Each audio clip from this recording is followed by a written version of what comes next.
আল্লাহুম্মা মালিকাল মুলকি তুতিল মুলকা মান তাশাউ ওয়া তানজিউল মুলকা মিম্মান তাশাউ ওয়া তুইজ্জু মান তাশাউ ওয়া তুযিল্লু মান তাশাউ বিয়াদিকাল খায়র ইন্নাকা আলা কুল্লি শাইইন কাদির। সুবহানাল্লাহ।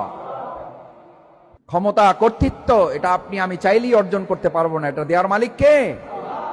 কুনতুম খায়রা উম্মাতিন উখরিজাত লিন-নাস তা'মুরুনা বিল মা'রুফি ওয়া তানহাউনা আনিল মুনকারি উলাইকা হুমুল মুফলিহুন। সুবহানাল্লাহ।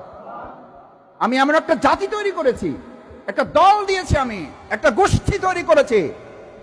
খায়রা উম্মাতিন উখরিজাত লিন-নাস, তারা মানুষের কাছে যাবে এই দাওয়াত নিয়ে, তা'মুরুনা বিল মা'রুফ, সৎ কাজের আদেশ দেবে, অসৎ কাজের, কোরআনে যত জায়গায় সৎ কাজের আদেশ আছে, অসৎ কাজের নিষেধ নাই। কেন আছে? ফসল যদি থাকে আগাছা থাকবে, আর আগাছা থাকলে আগাছা মোকাবেলা। কিন্তু আমরা সিদ্ধান্ত নিয়েছি ফসল ফলাবো, আগাছা আগাছার লাইনে থাকুক, আমি এসব নিয়ে ঝামেলায় যাইতে। কৃষক হিসাবে বলেন ছোট্ট বিষয় বুঝবেন না, বুঝার কোনো কারণ নাই। কৃষক হিসাবে সবাই আমরা কৃষির সাথে সম্পৃক্ত। আপনি যদি শুধু ফসল নিয়ে ভাবেন, আগাছা নিয়ে কোনো চিন্তা না করেন, তাহলে শেষ পর্যন্ত খেতে ফসল থাকবে না, আগাছা থাকবে। আমাদের সমাজেও এখন কি থাকতেছে? কয় যে ভালো লোক তো আছে, সমস্যা যাইতেছে না কেন? মুসল্লি তো মসজিদে বাড়তেছে, সমস্যা কমতেছে না কেন? কমবে কেন? আপনি খেতে গিয়া যদি আগাছা দমন করে, আগাছা মূলোৎপাটন করে জমিতে ফসল রক্ষা করা যদি আপনার দায়িত্ব হয়, তাহলে এই মসজিদ থেকে বের হইয়া এই সমাজের অন্যায় দূর করাও আমার আপনার দায়িত্ব হবে না? হবে না? যদি দায়িত্ব না হয়, তাহলে রাসূল সাল্লাল্লাহু আলাইহি ওয়াসাল্লামের হাদিস ভালো করে কান খুলে শুনে রাখেন।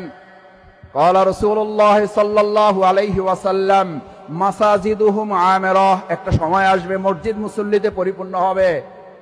ওয়ালাইসা ফীহিম ওয়া হিয়া খারাবুম মিনাল হুদা, ওই মসজিদে হেদায়েত খুঁজে পাওয়া যাবে না। ওয়ালাইসা ফীহিম মুমিন, ইমাম থেকে খতিব পর্যন্ত, খতিব থেকে লাইনের শেষ মুসল্লি পর্যন্ত একজন ইমানদার খুঁজে পাওয়া কঠিন হয়ে যাবে। আল্লাহ হেফাজত করুন।